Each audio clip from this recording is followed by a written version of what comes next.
शिवाय जगत बाणीर अर्थ रूपटे यह प्रतिपादन वायुदेव कहउचंती महर्षिगण एवं जगतर बागार्थात्मकता किपरि सिद्ध होईची ताहा कहंतु।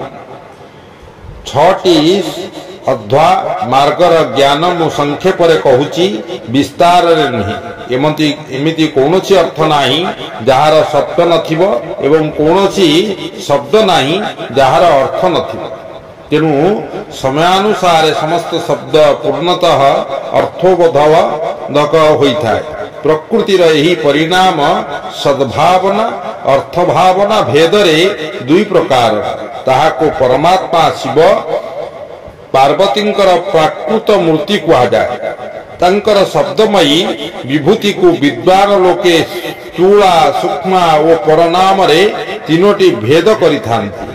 जहा कान को प्रत्यक्ष शुभे ताहा स्थूला, जहा केवल चिंतन योग्य ताहा को सूक्ष्म कहा जाए एवं जहा चिंतनर सीमारु मध्य अतीत ताहा को परा कहंती। ताहा शक्ति स्वरूप ताहा ही शिव तत्वर आश्रित पराशक्ति नाम रे कथित।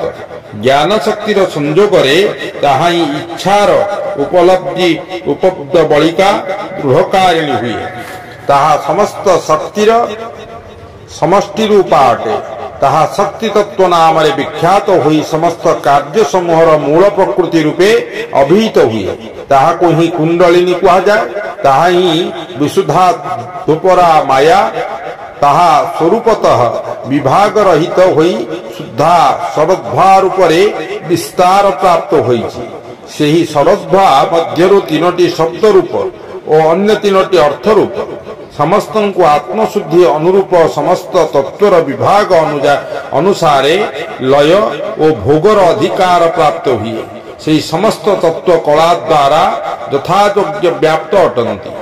परा प्रकृतिर जो प्रारंभिक पांच प्रकार परिणाम हुए ताहा ही निवृत्ति आदि कला मंत्रध्वा पदध्वा वर्णध्वा सह सह संबोधित। अपरपक्षे भुवनध्वा तत्वध्वा कलाध्वा अर्थ सह संबोधित। एही गुड़िकरे भी परस्पर व्याप्य व्यापक भाव रही समस्त मंत्र पद द्वारा व्याप्त। कारण विद्वान लोके वर्ण समूह को ही पद कहती। से वर्ण मध्य भुवन मानकर द्वारा व्याप्त।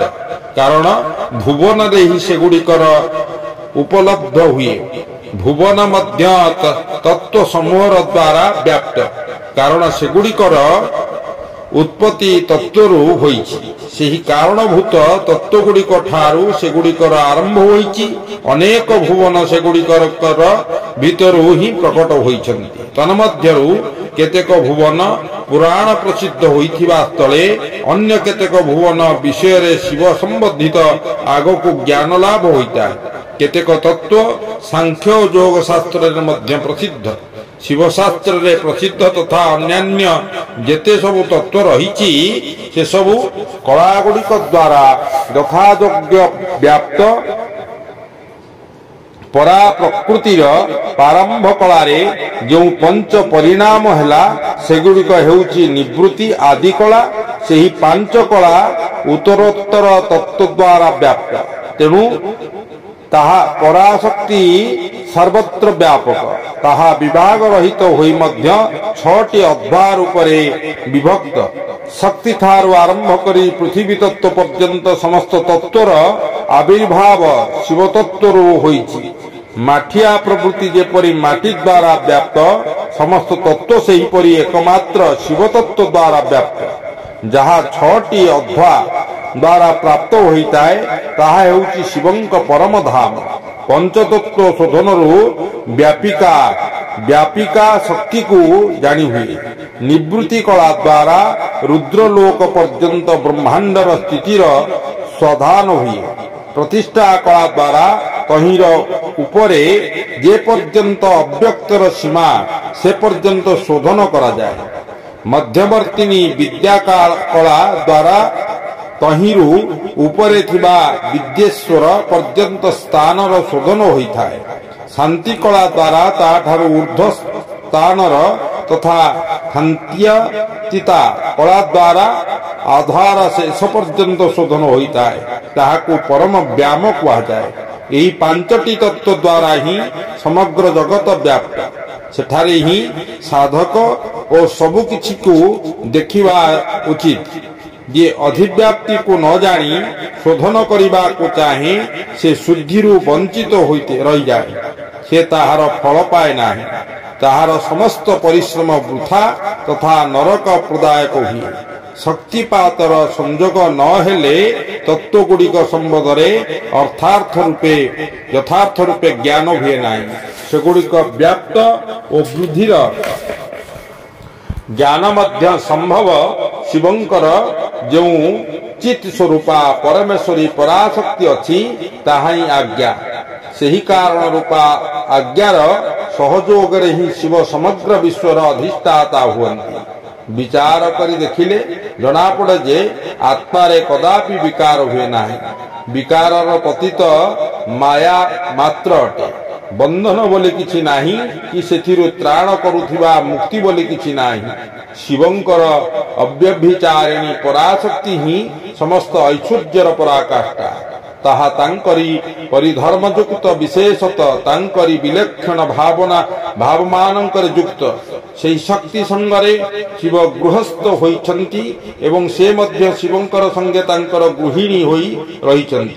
ପ୍ରକୃତି ଜନିତ ଜଗତ ରୂପୀ କାର୍ଯ୍ୟ ହିଁ ସେହି ଶିବ ଦମ୍ପତିଙ୍କର ସନ୍ତାନ। ଶିବ କର୍ତ୍ତା ଏବଂ ଶକ୍ତି କାରଣ। ଏହା ହିଁ ଦୁହିଁଙ୍କର ମଧ୍ୟରେ ଭେଦ। ବାସ୍ତବରେ ଏକମାତ୍ର ସାକ୍ଷାତ ଶିବ ହିଁ ଉକ୍ତ ଦ୍ୱିବିଧ ରୂପରେ ବିଦ୍ୟମାନ। କିଛି ଲୋକ ସ୍ତ୍ରୀ ପୁରୁଷ ରୂପରେ ତାଙ୍କର ଦୁଇଟି ଭେଦ ଦର୍ଶାଇଥାନ୍ତି। ଅନ୍ୟମାନେ କହନ୍ତି ଯେ ପରାଶକ୍ତି ସର୍ବଦା ଶିବଙ୍କ ଠାରେ ନିତ୍ୟ ସମବେତ ଥାଏ। ଯେପରି ପ୍ରଭା ସୂର୍ଯ୍ୟଙ୍କ ଠାରୁ ଭିନ୍ନ ନୁହେଁ, ଠିକ୍ ସେହିପରି ଚିତ୍ ସ୍ୱରୂପିଣୀ ପରାଶକ୍ତି ଶିବଙ୍କ ଠାରୁ ଭିନ୍ନ ନୁହେଁ। ଏହା ହିଁ ସିଦ୍ଧାନ୍ତ। ସୁତରାଂ ଶିବ ହିଁ ପରମ କାରଣ ଏବଂ ତାଙ୍କର ଆଜ୍ଞା ହିଁ ପରମେଶ୍ୱରୀ। ତାହାରି ଦ୍ୱାରା ପ୍ରେରିତ ହୋଇ ଶିବଙ୍କର ଅବିନାଶୀ ମୂଳ ପ୍ରକୃତି କାର୍ଯ୍ୟଭେଦରେ ମାୟା ତ୍ରିଗୁଣାତ୍ମିକ ପ୍ରକୃତି ଏପରି ତ୍ରିବିଧ ରୂପରେ ସ୍ଥିତ ହୋଇ ଛଅଟି ଅଧ୍ୟାକୁ ପ୍ରକଟ କରେ। ସେହି ଛଅ ପ୍ରକାର ଅଧ୍ୟା ବାଗାର୍ଥମୟ, ତାହା ସମସ୍ତ ଜଗତ ରୂପରେ ସ୍ଥିତ। ସମସ୍ତ ଶାସ୍ତ୍ର ସମୂହ ଏହି ଭାବକୁ ବିସ୍ତୃତ ରୂପେ ପ୍ରତିପାଦନ କରିଥାନ୍ତି। ଓಂ ନମଃ ଶିବାୟ।